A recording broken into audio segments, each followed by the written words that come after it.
നാളെ ക്രിസ്മസ് ഒക്കെയാണ്. ഒരുപാട് സിനിമകൾ നാളെ റിലീസാകുന്നുണ്ട്. അതിൽ നമ്മുടെ ലാലേട്ടൻ്റെ വൃഷഭ അതിൻ്റെ ഒരു പ്രീ റിവ്യൂ ആണിത്. സ്വന്തം അച്ഛനെ കാണുമ്പോൾ സ്നേഹമല്ല, മറിച്ച് മുൻജന്മത്തിൽ തന്നെ ചതിച്ചു കൊന്ന ബദ്ധശത്രുവാണെന്ന ഓർമ്മ വന്നു കഴിഞ്ഞാൽ എന്തായിരിക്കും ഒരാളുടെ അവസ്ഥ? അതും വെറുതെ പറയുന്നതല്ല ഞാൻ. പകരം വീട്ടാൻ വേണ്ടി സ്വന്തം മകൻ അച്ഛനെ കൊല്ലാൻ നടക്കുന്ന ഒരു അവസ്ഥ. ഒന്ന് ആലോചിച്ച് നോക്കിയേ. കേൾക്കുമ്പോൾ തന്നെ എന്താ പറയുക, ഒരു തരം നല്ലൊരു തോട്ടായിട്ട് തോന്നുന്നില്ലേ? ഒരു വെറൈറ്റി തോട്ടായിട്ട്. സാധാരണ അച്ഛൻ മകൻ സെന്റിമെന്റ്സ് വെച്ച് നമ്മൾ എത്രയോ സിനിമകൾ കണ്ടിട്ടുണ്ടാകും. പക്ഷേ ഇവിടെ കളി മാറുക തന്നെയാണ്. വിധിയും കർമ്മവും തമ്മിലുള്ള ഒരു യുദ്ധം. അതാണ് നാളെ തിയേറ്ററുകളിൽ എത്താൻ പോകുന്ന മോഹൻലാലിന്റെ ബ്രഹ്മാണ്ഡ ചിത്രമായിട്ടുള്ള വൃഷഭ. വെറും ഒരു മാസ് പടം എന്നതിലുപരി ഒരു സൈക്കോളജിക്കൽ റിവെഞ്ച് ഡ്രാമ തന്നെയാണിത്. എന്താണ് വൃഷഭ? എന്തുകൊണ്ടാണ് ഇതിന് ഇത്രയും ഹൈപ്പ് വരുന്നത് നമ്മുടെ മലയാളികൾക്കിടയിൽ? അല്ലെങ്കിൽ പോലും പാൻ ഇന്ത്യയിൽ നല്ല രീതിയിൽ ഒരുപാട് ആളുകൾ പ്രതീക്ഷിച്ചിരിക്കുന്ന ഒരു സിനിമ തന്നെയാണിത്. നാളെ എന്തായാലും സിനിമ റിലീസാവാൻ പോവുകയാണ്. നാളെ എന്ന് ഞാൻ പറയുന്നില്ല, കാരണം ഞാൻ ഈ വീഡിയോ എടുക്കുന്നത് ഏകദേശം 11:30 സമയത്താണ്. അതുകൊണ്ട് ഇത് ഇട്ട് വരുമ്പോൾ 12 മണിയൊക്കെ കഴിഞ്ഞിട്ട് 25 ആയിട്ടുണ്ടാവും, ക്രിസ്മസ് ആയിട്ടുണ്ടാകും. അപ്പോൾ ഞാൻ പറയുന്നത് എന്താണെന്ന് വെച്ച് കഴിഞ്ഞാൽ, നാളെ നിങ്ങൾ അറിഞ്ഞിരിക്കേണ്ട, സിനിമ കാണുന്നതിന് മുമ്പ് അറിഞ്ഞിരിക്കേണ്ട കുറച്ച് കാര്യങ്ങളാണ്.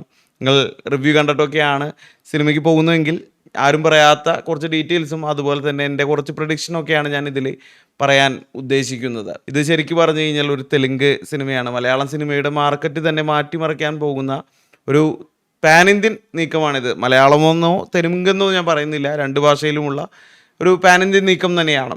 ബോളിവുഡിലെ വമ്പൻ പ്രൊഡക്ഷൻ ഹൗസ് ആയ ബാലാജി ടെലിഫിലിംസ്, അതായത് നമ്മുടെ ഏക്ത കപൂർ മലയാളത്തിലേക്ക് ആദ്യമായി നിർമ്മാണ പങ്കാളിയാകുന്ന, അല്ലെങ്കിൽ തെലുങ്കിലേക്ക് വരുന്ന മലയാള സിനിമ കൂടിയാണല്ലോ, അങ്ങനെയാണ്, അതുകൊണ്ടാണ് ഞാൻ അങ്ങനെ പറയുന്നത്.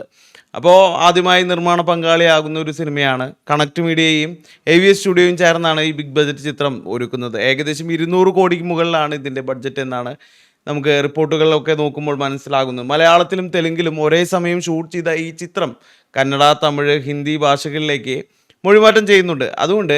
അതുകൊണ്ട് തന്നെ ഇതൊരു ഫെസ്റ്റിവൽ റിലീസ് മാത്രമല്ല, ഇന്ത്യൻ സിനിമ ഉറ്റുനോക്കുന്ന ഒരു ഇവന്റ് തന്നെയായിരിക്കും ഇത്. ഒരു പാൻ ഇന്ത്യൻ റീച്ച് കിട്ടാൻ പോകുന്ന വലിയൊരു സിനിമയായിരിക്കും. കേരളത്തിൽ ഇപ്പോൾ എന്തുകൊണ്ടാണെന്നറിയില്ല, സാധാരണ ലാലേട്ടൻ്റെ സിനിമകൾക്ക് കിട്ടുന്ന ഒരു ഹൈപ്പ് ഇതിന് കിട്ടുന്നുണ്ടോ എന്ന് സംശയമാണ്.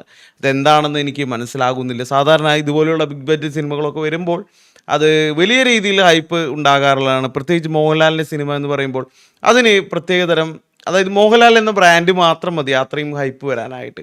എന്നിട്ടും ഇതിന് അത്ര ഹൈപ്പ് വരുന്നുണ്ടോ എന്നുള്ളത് കേരളത്തിൽ ഒത്തിരി സംശയം തന്നെയാണ്. പക്ഷേ ഓൾ ഓവർ ഇന്ത്യയിൽ നല്ല റീച്ച് സിനിമയ്ക്കുണ്ട്. കണക്കുകൾ നമ്മൾ പരിശോധിക്കുകയാണെങ്കിൽ നല്ല ടിക്കറ്റ് ബുക്കിംഗ് ഉള്ള ഒരു സിനിമ തന്നെയാണ് വൃഷഭ.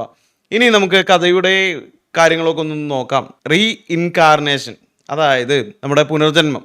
ഈ സിനിമയുടെ മെയിൻ തീം തന്നെ ഇതാണ്. അതുകൊണ്ട് തന്നെ വെറൈറ്റി ആയിട്ടുള്ള ഒരു സംഭവമായിരിക്കും. നമ്മൾ മഗധീരയിലും അതുപോലെ ഈഗ ആ സിനിമയിലൊക്കെ കണ്ടിട്ടുള്ള രാജമൗലി എടുത്തു വെച്ചിട്ടുള്ള ആ ഒരു കോൺസെപ്റ്റില്ലേ, അതേ കോൺസെപ്റ്റ് തന്നെയായിരിക്കും ഇവിടെ വരുന്നുണ്ടാവുക. പക്ഷേ ഇവിടെ ട്വിസ്റ്റ് എന്താണെന്ന് വെച്ച് കഴിഞ്ഞാൽ, അത് അച്ഛനും മകനും തമ്മിലുള്ളൊരു പകയായിട്ടാണ് വരുന്നത്. രണ്ട് ടൈം ലൈനുകളാണ് സിനിമ സഞ്ചരിക്കുന്നതെന്ന് നമുക്ക് ട്രെയിലർ കണ്ടപ്പോൾ മനസ്സിലായതാണ്. ഒന്ന്, നമ്മൾ ഇപ്പോൾ ജീവിക്കുന്ന മോഡേൺ കാലഘട്ടം തന്നെയാണ്. മറ്റൊന്ന്, നൂറ്റാണ്ടുകൾക്ക് മുൻപുള്ള ഒരു രാജവംശത്തിൻ്റെയോ യുദ്ധത്തിൻ്റെയോ പശ്ചാത്തലം തന്നെയായിരിക്കും. ഈ രണ്ട് കാലഘട്ടങ്ങളെയും തമ്മിൽ ബന്ധിപ്പിക്കുന്ന ഒരു കണ്ണിയായിട്ടാണ് മോഹൻലാൽ എത്തുന്നുണ്ടാവുക. പാസ്റ്റിൽ നടന്ന ഏതൊരു വലിയൊരു ചതിയുടെ ഫലമായിട്ടാണ് ഈ ജന്മത്തിൽ അവർ അച്ഛനും മകനുമായി ജനിക്കുന്നത്. എനിക്ക് തോന്നുന്നത് കർമ്മഫലം എന്നൊക്കെ പറയില്ലേ നമ്മൾ, അങ്ങനത്തെ ഒരു കാഴ്ചപ്പാടിലായിരിക്കാം ഈ സിനിമ എന്തായാലും വരാൻ പോകുന്നത്. എന്തായാലും സിനിമയിൽ മോഹൻലാലിനൊപ്പം തന്നെ പ്രാധാന്യമുള്ള വേഷമാണ് തെലുങ്ക് താരം റോഷൻ മേക്ക ചെയ്യുന്നത്. മോഹൻലാലിന്റെ മകനായ തേജ് വർമ്മ എന്ന കഥാപാത്രത്തെ ആയിരിക്കും റോഷൻ അവതരിപ്പിക്കുക. ട്രെയിലറിൽ നമ്മൾ കണ്ട ആ ഒരു ഫ്ലാഷ് ബാക്ക് സീനുകൾ, അല്ലെങ്കിൽ ആ പഴയ ഓർമ്മകൾ വേട്ടയാടുന്ന രംഗങ്ങൾ ഈ കഥാപാത്രത്തിലൂടെ ആയിരിക്കും വരിക. മോഹൻലാൽ അവതരിപ്പിക്കുന്ന ആദിദേവ് എന്ന കഥാപാത്രം വലിയൊരു ബിസിനസ് നടത്തുന്ന ഒരു ടൈക്കൂൺ ആണെങ്കിലും അയാൾക്ക് അറിയാത്ത ചില രഹസ്യങ്ങൾ മകന്റെ മനസ്സിലുണ്ട്. മകൻ തന്നെ കൊല്ലാൻ നടക്കുകയാണെന്ന് ഒരച്ഛൻ തിരിച്ചറിയുന്ന ആ ഒരു മൊമെന്റ്, അതാണ് ഈ സിനിമയിലെ ഏറ്റവും വലിയ ഹൈലൈറ്റ് ആകാൻ പോകുന്നതെന്ന് ഞാൻ കരുതുന്നത്. അവിടെയാണ് എന്തായാലും ഇമോഷണൽ ഡ്രാമയ്ക്ക് സ്പേസ് ഒക്കെ ഉണ്ടാകുന്നത്. നമ്മൾ ട്രെയിലറിൽ കണ്ടതുപോലെ വെറും അടിപിടി മാത്രമായിരിക്കില്ല, നല്ല കട്ടിയുള്ള തിരക്കഥയും ഇതിന് പിന്നിൽ ഉണ്ടായിരിക്കും എന്നുള്ളത് ഉറപ്പാണ്. പ്രൊഡക്ഷൻ ക്വാളിറ്റിയെ കുറിച്ച് പറയാതിരിക്കാൻ പറ്റില്ല. കാരണം നന്ദകിഷോറാണ് ഈ ചിത്രം സംവിധാനം ചെയ്യുന്നത്. കന്നഡയിലെ ഹിറ്റ് മേക്കറായ അദ്ദേഹം ബാഹുബലി റേഞ്ചിലുള്ള വിഷ്വൽസ് ആണ് ഈ സിനിമയിൽ എന്തായാലും പ്ലാൻ ചെയ്തിട്ടുണ്ടാവുക.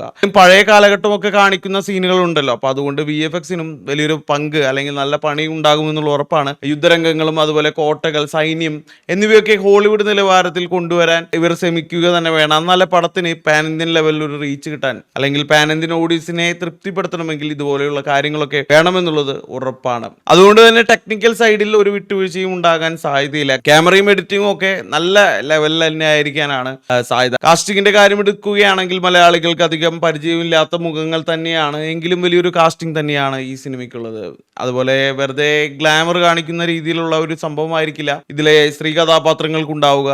കാരണം ഇത് കഥയിൽ നിർണായകമായ റോഡുകൾ ഇവർക്കുണ്ടാകുമെന്നാണ് നമുക്ക് അറിയാൻ കഴിയുന്നത്. മാത്രമല്ല ഓരോ കഥാപാത്രവും കൃത്യമായ സ്ക്രീൻ സ്പേസ് ഡിമാൻഡ് ചെയ്യുന്ന രീതിയിലായിരിക്കും തിരക്കഥയൊക്കെ തയ്യാറാക്കിയിട്ടുണ്ടായിരിക്കുക. ഞാൻ ട്രെയിലർ കണ്ടപ്പോൾ എനിക്ക് മനസ്സിലായത് അങ്ങനെ തന്നെയാണ്. മോഹൻലാൽ എന്ന നടന്റെ താരമൂല്യത്തിനൊപ്പം മറ്റു ഇൻഡസ്ട്രികളിലെ താരങ്ങളെയും കൊണ്ടുവരുന്നതിലൂടെ എല്ലാ ഭാഷകളിലുമുള്ള പ്രേക്ഷകരിലേക്ക് തിയേറ്ററിൽ എത്തുമെന്നുള്ളത് ഉറപ്പാണ്. എന്തായാലും കേരളത്തിൽ ചെറിയൊരു രീതിയിൽ പോസിറ്റീവായി കിട്ടി മോഹൻലാലിൻ്റെ പടം പോസിറ്റീവായി കഴിഞ്ഞാൽ അറിയാമല്ലോ, അത് കത്തിക്കയറുമെന്നുള്ളത് ഉറപ്പാണ്. അത് മാത്രമല്ല ഇപ്പോൾ ഇങ്ങനെ ഹൈപ്പ് ഇല്ല എന്നുള്ള അല്ലെങ്കിൽ ഒരു ഓളം ഇല്ല എന്നുള്ളത് സത്യം തന്നെയാണ്. എങ്കിൽ കൂടി സിനിമ ഫസ്റ്റ് ഡേ കളക്ഷനൊക്കെ നല്ല രീതിയിൽ എടുക്കാൻ സാധ്യതയുണ്ട്. മോഹൻലാലാണ്, അത് നമ്മൾ മറക്കരുത്. മോഹൻലാലിൻ്റെ ചരിത്രം നോക്കുകയാണെങ്കിൽ ഇതുപോലെയുള്ള സിനിമകൾക്കൊക്കെ വലിയ രീതിയിൽ കളക്ഷൻ നേടാൻ ലാലേട്ടന് സാധിച്ചിട്ടുണ്ട്. അത് നമുക്ക് മറക്കാൻ പാടില്ല. അതിന് ഏറ്റവും വലിയ ഉദാഹരണമാണ് തുടരും. അതുപോലെ തന്നെ നമ്മുടെ എമ്പുരാൻ എന്ന സിനിമയൊക്കെ, എമ്പുരാനൊക്കെ പക്ഷേ നല്ല രീതിയിലുള്ള ഹൈപ്പ് ഉണ്ടായിരുന്നു, അത് പറയാതിരിക്കാൻ വയ്യ. പക്ഷെ തുടരും അത്ര ഹൈപ്പില്ലാതെ തന്നെ വന്ന് അതിൻ്റെ റെക്കോർഡുകൾ നമ്മൾ പറയേണ്ട കാര്യമില്ല. ഇനീഷ്യൽ കളക്ഷൻ ആയാലും വലിയ രീതിയിലുള്ള റെക്കോർഡ് ഈ കൊല്ലം ഇട്ടതാണ്. ലോക സിനിമ വന്നില്ലായിരുന്നെങ്കിൽ ഒരുപക്ഷെ മലയാളത്തിൽ ഈ ഒരു കൊല്ലം ഏറ്റവും കൂടുതൽ കളക്ഷൻ നേടിയ സിനിമകൾ ലാലേട്ടൻ്റെ പേരിലായിരിക്കും.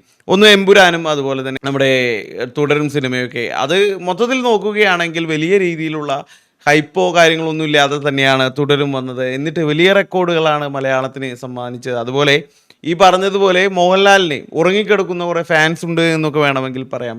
സ്ലീപ്പർ സെൽസ് എന്നൊക്കെ അവരെ വിളിക്കാം. ചില സിനിമകൾ ചെറിയ രീതിയിലെങ്കിലും പോസിറ്റീവ് വന്നു കഴിഞ്ഞാൽ മറ്റു നടന്മാരെ പോലെയല്ല. പലരും പറയാറുണ്ട് വലിയ ഗംഭീര പടമാണ്, ഇടിവെട്ട് സിനിമയാണ് എന്നൊക്കെ പറഞ്ഞ് തിയേറ്ററുകളിൽ വരുന്ന ഒരു സാഹചര്യം ഉണ്ടാവാറുണ്ട്. എന്നാൽ ആ സിനിമയ്ക്ക് പിന്നീട് പോസിറ്റീവ് കിട്ടിയിട്ട് പോലും, ഇത്രയും പോസിറ്റീവ് കിട്ടിയിട്ട് പോലും ആ സിനിമയ്ക്കൊന്നും പിന്നീട് ആളുകൾ കയറാതെ കളക്ഷൻ റെക്കോർഡുകളൊന്നും ഇല്ലാതെ 100 കോടി പോലും കിട്ടാത്ത ഒരു നടനൊക്കെ ഉണ്ട് നമ്മുടെ നാട്ടിൽ. അപ്പോൾ വലിയ നടനാണ്, പറഞ്ഞിട്ട് കാര്യമില്ല. പക്ഷേ ലാലേട്ടൻ്റെ കാര്യം അങ്ങനെയല്ല, ഉറങ്ങിക്കിടക്കുന്ന ഒരുപാട് ഫാൻസ് ഉള്ളൊരു നടൻ തന്നെയാണ് അദ്ദേഹം. അതുകൊണ്ട് സകല റെക്കോർഡുകളും ഭേദിക്കാനുള്ള ഫാൻസ് അദ്ദേഹത്തിനുണ്ട്. ചെറുതായിട്ടൊന്ന് പോസിറ്റീവായി മാത്രം മതി സിനിമ. എൻ്റെ പ്രതീക്ഷകൾ എന്താണെന്ന് വെച്ച് കഴിഞ്ഞാൽ സിനിമ എന്തായാലും കണ്ടു കഴിഞ്ഞാൽ ഞാൻ റിവ്യൂ പറയുന്നതായിരിക്കും. ഞാൻ പ്രതീക്ഷിക്കുന്നത് സിനിമ വലിയ വിജയമായി മാറുമെന്ന് തന്നെയാണ്. അങ്ങനെ വലിയ വിജയമായി മാറട്ടെ, മലയാള സിനിമയും തെലുങ്ക് സിനിമയൊക്കെ വലിയ രീതിയിൽ എത്തട്ടെ, മുന്നേറട്ടെ എന്ന് തന്നെയാണ് ഞാൻ വിചാരിക്കുന്നത്. ലാലേട്ടനായതുകൊണ്ട് തന്നെ അഭിനയ പ്രാധാന്യമുള്ള പലരും പല രീതിയിലും കളിയാക്കുന്നുണ്ടാവും, ഇത്തരം വേഷങ്ങളൊന്നും അദ്ദേഹത്തിന് ഇണങ്ങില്ല എന്നൊക്കെ പറഞ്ഞുകൊണ്ട്. പക്ഷേ വലിയൊരു രാജാവായിട്ട് തന്നെ അദ്ദേഹം വൃഷഭ സിനിമയിൽ കത്തിക്കയറുമെന്ന് നമുക്ക് പ്രതീക്ഷിക്കാം. എന്തായാലും വീഡിയോ ഇഷ്ടമായെങ്കിൽ വീഡിയോ ലൈക്ക് ചെയ്യുക, നിങ്ങളുടെ അഭിപ്രായങ്ങൾ കമൻറ്റായി രേഖപ്പെടുത്തുക. Thank you.